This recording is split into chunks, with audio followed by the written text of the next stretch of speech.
میثاق مدینہ، تحویل قبلہ، سیدہ فاطمہ رضی اللہ عنہا کا سیدنا علی رضی اللہ عنہ سے نکاح، جہاد و قتال کی اجازت، سرایا کا تذکرہ، غزوہ بدر اور غزوہ احد۔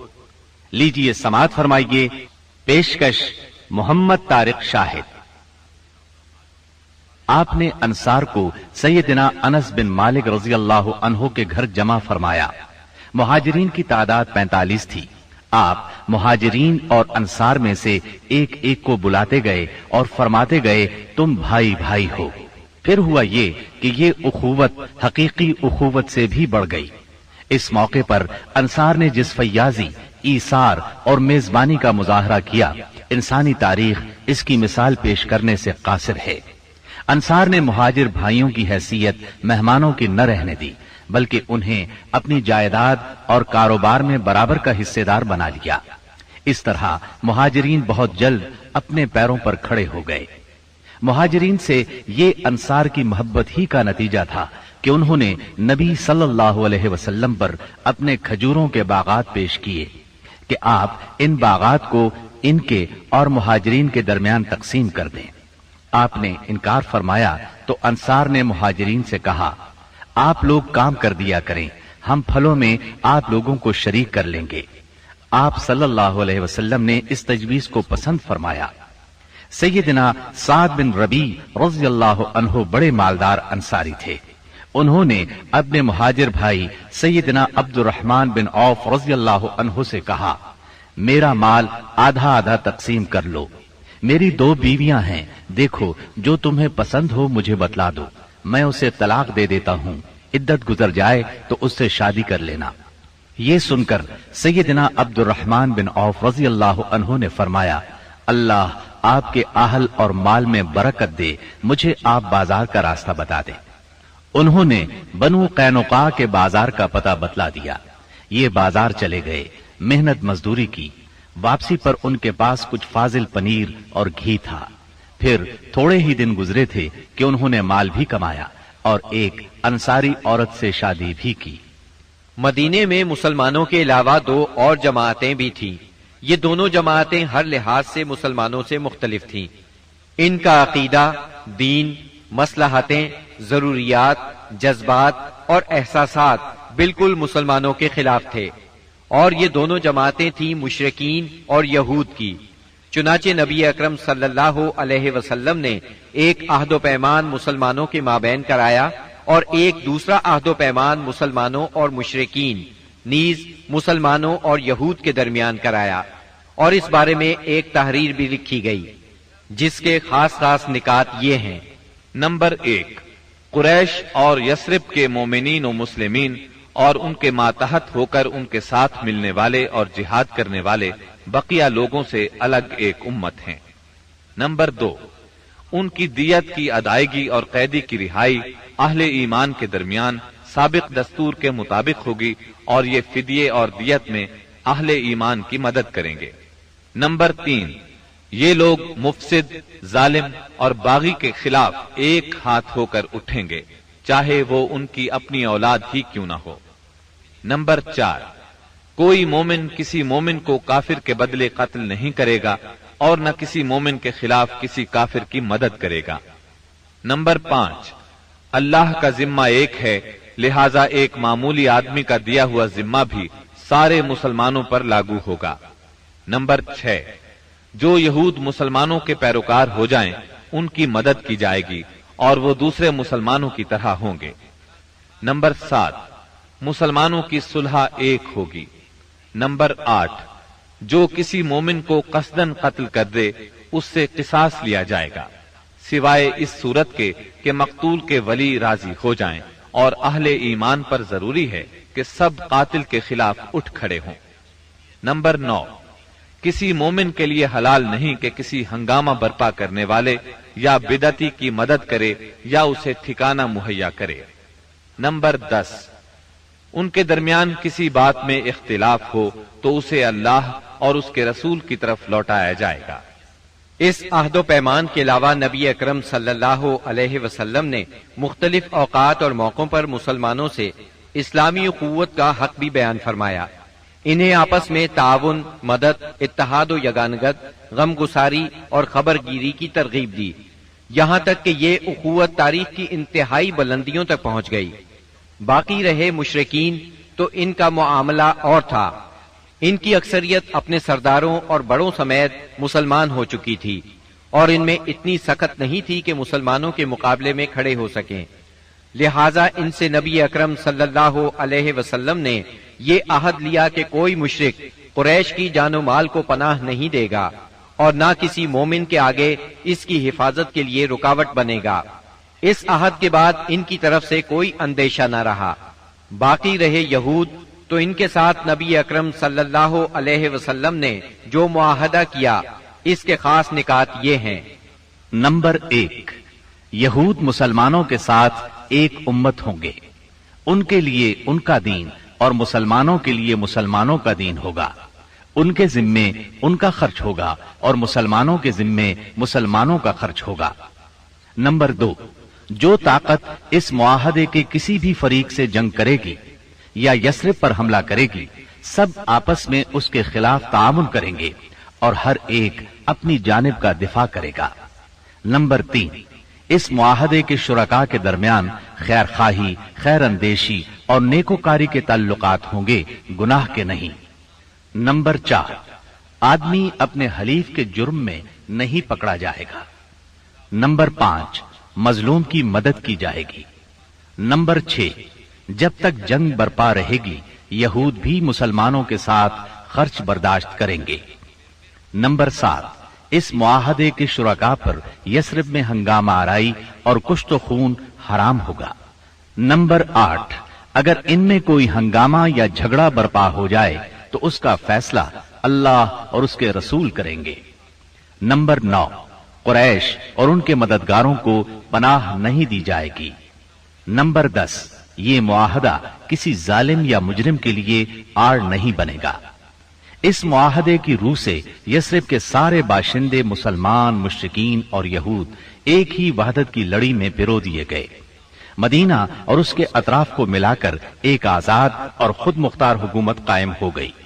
اس میں مسلمانوں کا کلمہ نافذ تھا اور اس کے سربراہ محمد صلی اللہ علیہ وسلم تھے۔ اس دوران 1 اور 2 ہجری میں کئی اہم واقعات پیش آئے، ان میں سے کچھ اس طرح ہیں۔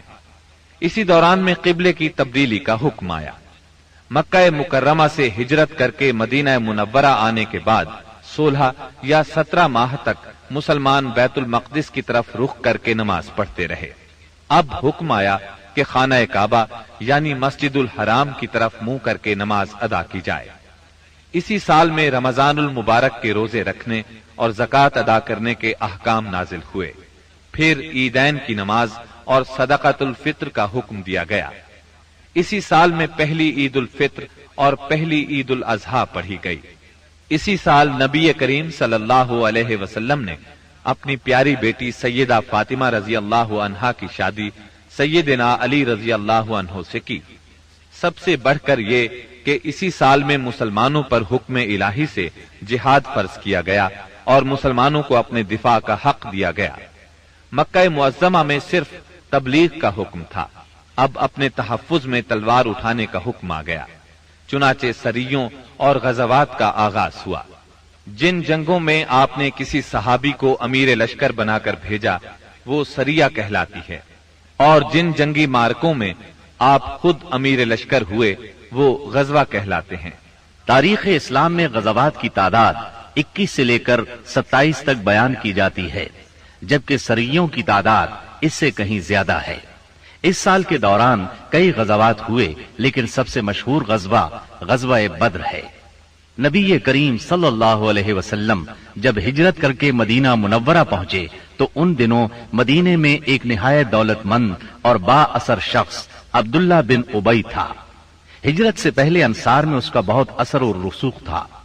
انصار اسے اپنا سردار بنانے والے تھے، بلکہ اس کی تاج پوشی کے لیے ایک تاج بنوا لیا گیا تھا۔ اسی دوران میں آپ صلی اللہ علیہ وسلم ہجرت کر کے مدینہ پہنچے اور انصار کے دونوں قبائل نے آپ کے ہاتھ پر بیعت کر لی۔ اور میثاق مدینہ کے ذریعے سے یہودیوں نے بھی آپ کی قیادت کو تسلیم کر لیا۔ اس سے عبداللہ بن ابی کی سرداری کے منصوبے دھرے کے دھرے رہ گئے۔ اس بنا پر اس نے آپ کی مخالفت پر کمر باندھ لی۔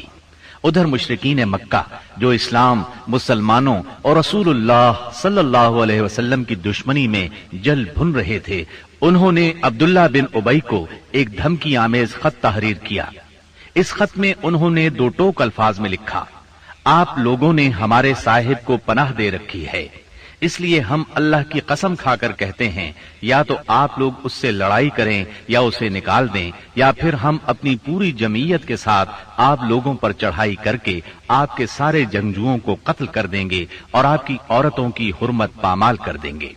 جب یہ خط عبداللہ بن ابی اور اس کے ساتھیوں کو ملا تو وہ رسول اللہ صلی اللہ علیہ وسلم سے جنگ کے لیے تیار ہو گئے۔ نبی اکرم صلی اللہ علیہ وسلم کو اس کی خبر ہوئی تو آپ ان کے پاس تشریف لے گئے اور فرمایا: قریش کی دھمکی تم لوگوں پر بہت گہرا اثر کر گئی ہے۔ تم خود اپنے آپ کو جتنا نقصان پہنچا دینا چاہتے ہو، قریش تمہیں اس سے زیادہ نقصان نہیں پہنچا سکتے۔ تم اپنے بیٹوں اور بھائیوں سے خود ہی لڑنا چاہتے ہو۔ نبی اکرم صلی اللہ علیہ وسلم کی یہ بات سن کر لوگ بکھر گئے۔ اس وقت تو عبداللہ بن ابی جنگ کے ارادے سے باز آ گیا، کیونکہ اس کے ساتھی ڈھیلے پڑ گئے تھے یا بات ان کی سمجھ میں آ گئی تھی، لیکن حقیقت میں قریش کے ساتھ اس کے تعلقات خفیہ طور پر قائم رہے، کیونکہ مسلمانوں اور مشرکین کے درمیان شر اور فساد کا کوئی موقع وہ ہاتھ سے جانے نہیں دینا چاہتا تھا۔ پھر اس نے اپنے ساتھ یہود کو بھی ملا رکھا تھا تاکہ اس معاملے میں ان سے بھی مدد حاصل کرے، لیکن وہ تو نبی صلی اللہ علیہ وسلم کی حکمت تھی جو رہ رہ کر شر و فساد کی آگ کو بجھا دیتی تھی۔ مسلمانوں کی ہجرت اور مدینے میں ان کی کامیابی سے کفار مکہ بہت تل ملا رہے تھے اور مدینے پر چڑھائی کے بہانے ڈھونڈ رہے تھے۔ رسول اللہ صلی اللہ علیہ وسلم کے بڑھتے ہوئے اقتدار اور اسلام کی اشاعت نے مکہ میں ابو جہل اور ابو سفیان کو سخت بے چین کر دیا تھا۔ یہی کیفیت مدینے میں عبداللہ بن ابی کی تھی۔ اس نے قریش کے حوصلے بڑھائے اور انہیں یقین دہانی کرائی کہ اگر تم نے مدینے پر دھاوا بولا تو یہودی تمہارا ساتھ دیں گے۔ مسلمان جب سے مدینہ آئے تھے خطرات بڑھتے جا رہے تھے اور ان کے سروں پر منڈلا رہے تھے۔ یہی وجہ تھی کہ مسلمانوں نے راتوں کو جاگ جاگ کر مدینے کا پہرا دیا۔ ادھر قریش نے مدینے کو تباہ و برباد کرنے کا ارادہ کر لیا۔ اس غرض کے لیے انہوں نے کئی قبائل کو اپنا ہم نوا بنا لیا۔ چنانچہ جب نبی صلی اللہ علیہ وسلم کو خبر ہوئی تو آپ نے 2 تدابیر اختیار کی۔ پہلی یہ کہ قریش کی شامی تجارت بند کر دی جائے تاکہ وہ مجبور ہو کر مدینے پر حملہ آور ہونے کا ارادہ ترک کر دیں۔ دوسرے یہ کہ مدینے کے آس پاس کے قبیلوں سے امن و امان کا معاہدہ کیا جائے تاکہ قریش جنگ مسلط کریں تو انہیں غیر جانبدار رکھا جا سکے۔ جب اللہ تعالی کی طرف سے جہاد اور قتال کی اجازت دی گئی تو رسول اللہ صلی اللہ علیہ وسلم نے کئی ایک سرایہ بھیجے اور غزوات میں حصہ لیا۔ ان کی مختصر تفصیل کچھ یوں ہے۔ اس سلسلے میں پہلا سریہ جو رسول اللہ صلی اللہ علیہ وسلم نے بھیجا وہ سریہ سیف البحر کہلاتا ہے۔ اسے آپ نے رمضان یکم ہجری بمطابق مارچ 623 عیسوی میں بھیجا اور اپنے چچا سیدنا حمزہ بن عبد المطلب رضی اللہ عنہ کو اس سریے کا امیر بنایا اور 30 مہاجرین کو ان کے زیر کمان شام سے آنے والے ایک قریشی قافلے کا پتہ لگانے کے لیے روانہ فرمایا۔